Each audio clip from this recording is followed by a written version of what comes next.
Alright, so let's go ahead and jump straight into it. First, we want to go over to the, I guess, system configuration would be a good place to start. Under your display settings. Now, some of this you will not have. For example, all this stuff up here with the PC related stuff. But down here is pretty much going to be the same. Your resolution, UI settings, default sizes, gamma, and limit FPS. Most of the time I would recommend staying at the 100% HD standard on console, but you can go to the full HD if you really want to. If you have a 4K monitor, then you're obviously going to go with the 4K. And this will pretty much take care of most of the settings in this section. Alright, on to the next section here. We're going to hop into the character configuration. We're going to start off here in the hotbar settings, as most people are going to be messing with their hotbars during their gameplay, unless you're using mouse and keyboard. But this is for people that use controller. Your main display, you can change this if you want to. I keep everything default on this one. Sharing, this will share your hotbars between classes, or things that you don't want to be shared in order to have room for all of your skills, such as having a bunch of different things that pertain to your class, and then you've got a bunch of blank stuff, but you know, that happens.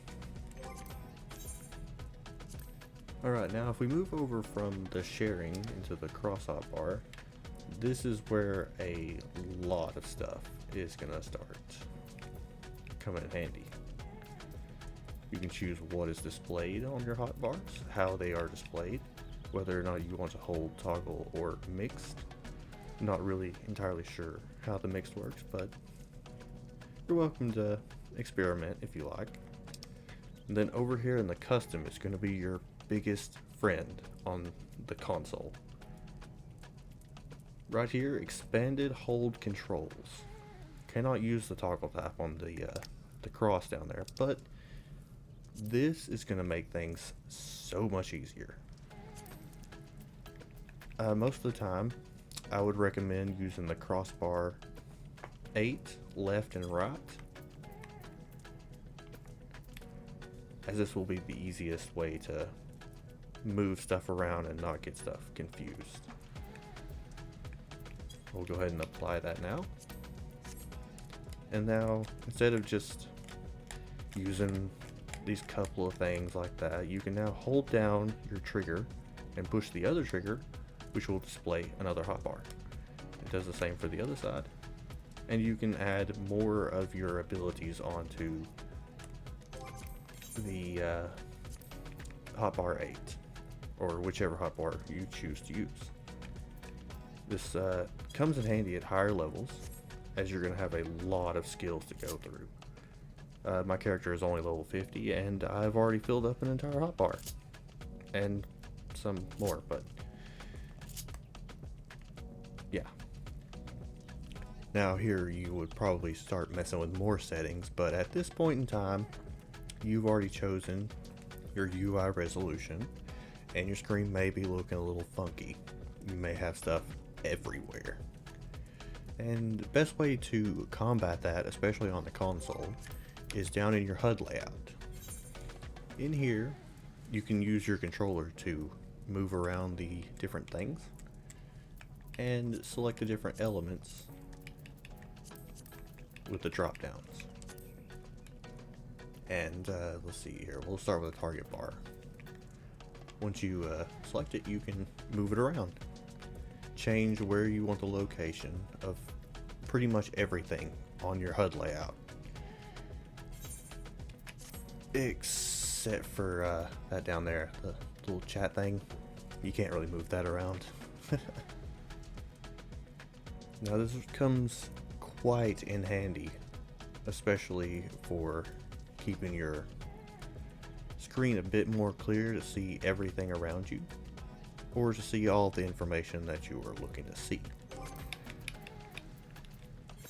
Within this HUD layout, more specifically, we'll go back to the target bar. If you go to the UI element settings, you can display target info independently. Now this is very handy when you're doing like a rating and other such of high level content. It breaks it down into 3 different elements. Your target info for the HP, you can have that set somewhere you like. Their progress bar for whenever they're casting, you can set that wherever it's best for you. And their status, which is debuffs, buffs, and so on.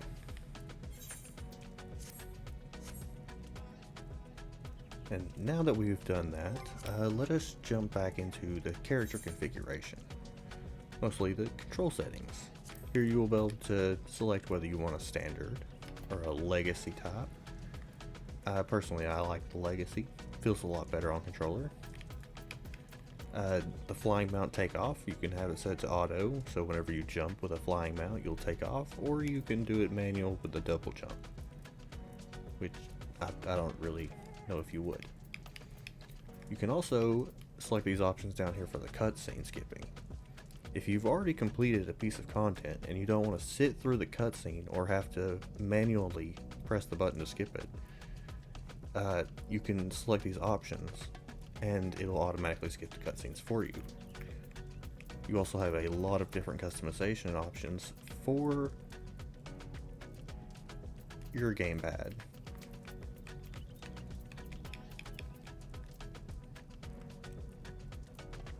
And you can also, if you really want to, you can look at the target when speaking to them.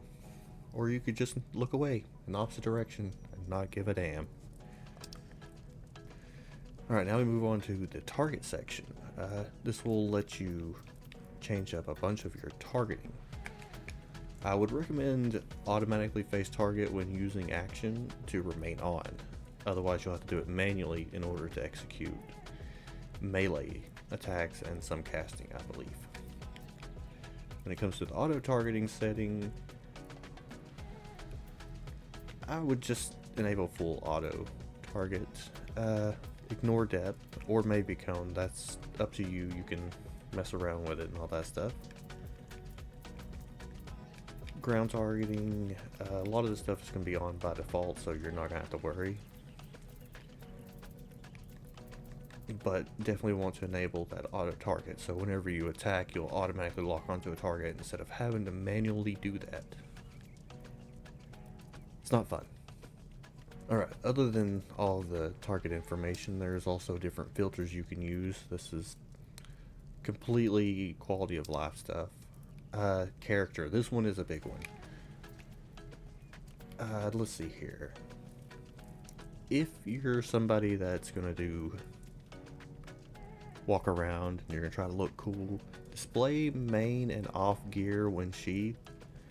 It's good to disable that unless you want people to see your weapon. Auto sheath weapon when non-metal, I would keep that about 1. And the idle animation delay, I would just go ahead and throw that down to 0. Otherwise it's going to be the weirdest thing when you're trying to idle. Alright, down here in the battle effects settings, you can choose from these different options on what you want to see during your gameplay. For the battle effects for yourself, you obviously want to show them all, unless you don't really care, then show limited or none. Same goes with the party, others, PvP opponents. This limits a lot of the flashes on your screen by cutting these down.